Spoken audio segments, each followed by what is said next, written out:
আউযুবিল্লাহি মিনাশ শাইতানির রাজিম বিসমিল্লাহির রহমানির রহিম।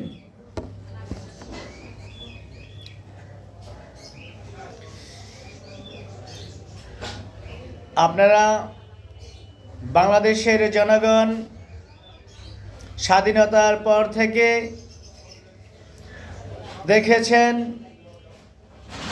শহীদ প্রেসিডেন্ট জিয়াউর রহমান সাহেবের দল থেকে যারাই যত বড় নেতাই হোক না কেন, যারা দল থেকে চলে গেছেন তারা একসময় আম পাবলিক হয়ে গেছেন, তাদের অস্তিত্ব ছিল না। আজকে বর্তমানে যে পরিস্থিতি নিয়ে সিনিয়র নেতারা চিন্তা ভাবনা করছেন যে জিয়া পরিবারকে আলাদা করে আপনারা ক্ষমতার চিন্তা করছেন, এটা ভুল চিন্তা ভাবনা আপনারা নিচ্ছেন। কেননা বাংলাদেশ জাতীয়তাবাদী দলের নেতাদের প্রয়োজন নেই, বাংলাদেশের জনগণ বিএনপিকে ভালোবাসে। তাই শহীদ প্রেসিডেন্ট জিয়াউর রহমানের সুযোগ্য সন্তান জনাব তারেক রহমান সাহেবকে ছাড়া বাংলাদেশের জনগণ কোনো নেতৃত্বকে মেনে নেবে না। আমি তাই একজন ক্ষুদ্র কর্মী হিসাবে হুঁশিয়ার করে বলতে চাই, বাংলাদেশ জাতীয়তাবাদী দল শহীদ প্রেসিডেন্ট জিয়াউর রহমান সাহেবের দল। উনি একজন সুশৃঙ্খলতার বার্তা দিয়েছিলেন, সুশৃঙ্খলতার রাজনীতি করেছেন এবং ওনার সহধর্মিণী আমাদের দেশনেত্রী বেগম খালেদা জিয়া, তিনিও সব সময় জনকল্যাণে কাজ করেছেন, জনগণের পক্ষে কাজ করেছেন। তিনি কখনো হিংসাত্মমূলক বক্তব্য দেননি, তিনি জনগণের পক্ষে থেকে জনগণের কাজ করেছেন, বাংলাদেশের অনেক উন্নয়নমূলক কাজ করেছেন, কিন্তু কখনো তিনি উন্নয়ন করে বলেনি আমি উন্নয়ন করেছি। তাই বাংলার জনগণ সকল দলের সকল শ্রেণীর মানুষ আজকে ওনার জন্য প্রত্যেকটা মসজিদ মাদ্রাসায় দোয়া করছেন, পাড়া মহল্লায় হাটঘাট সব জায়গার ভিতরে ওনার জন্য দোয়া করছেন। তিনি একজন ভদ্র এবং সুশৃঙ্খল ব্যক্তি বিধায় বাংলাদেশের মানুষ ওনার জন্য দোয়া করেছেন নিঃস্বার্থে। তাই আমি বলতে চাই, যারা বিএনপির নাম বিক্রি করে, যারা বিএনপিকে ধ্বংস করার জন্য তারেক রহমানের কথাবার্তা শুনছেন না, উল্টা পাল্টা চলছেন, আমার দীর্ঘ বিশ্বাস যদি কখনো জনগণের ভোটে নির্বাচিত হতে পারে, কাউকে ছাড় দেওয়া হবে না।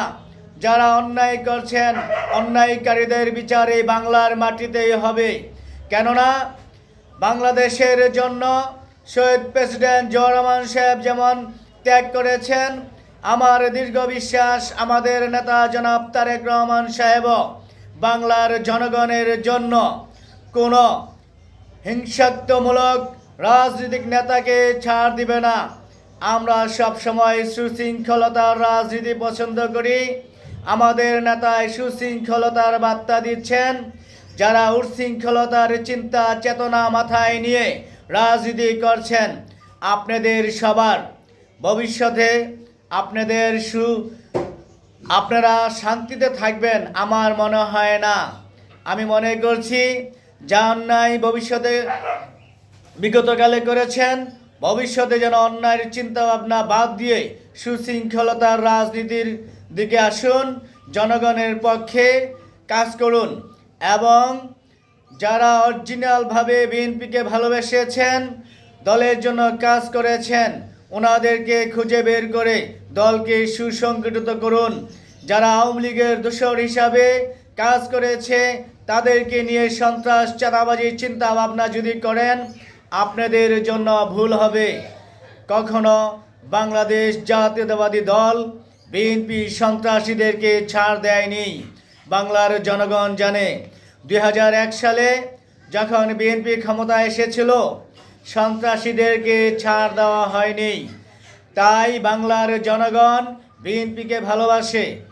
আগামী নির্বাচনে যদি জনগণের ভোটে নির্বাচিত হতে পারে, যারা সন্ত্রাসী চিন্তা চেতনা মাথায় নিয়ে সন্ত্রাস করেছে, তাদেরকেও আমি মনে করি আইনের আওতায় আনা হবে।